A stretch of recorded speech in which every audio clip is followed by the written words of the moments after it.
ವ್ಯಕ್ತಿಯೊಬ್ಬನ ವಿಡಿಯೋವೊಂದು ಸಾಮಾಜಿಕ ಜಾಲತಾಣದಲ್ಲಿ ವೈರಲ್ ಆಗಿದ್ದು, ವ್ಯಕ್ತಿಯ ಕೆಲಸವನ್ನ ನೋಡಿ ಜನ ಭಯದ ಜೊತೆ ಹೇಸಿಗೆ ಪಟ್ಕೊಂಡಿದ್ದಾರೆ.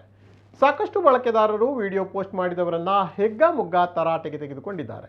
ಗ್ರಾಮದ ಸ್ಮಶಾನವೊಂದರಲ್ಲಿ ಈ ವಿಡಿಯೋ ಚಿತ್ರೀಕರಿಸಲಾಗಿದ್ದು, ವ್ಯಕ್ತಿಯೊಬ್ಬ ಚಿತೆಯ ಬೆಂಕಿಯಲ್ಲೇ ರೊಟ್ಟಿ ಕಾಯಿಸಿಕೊಂಡು ತಿನ್ನುವ ದೃಶ್ಯ ಇದಾಗಿದೆ.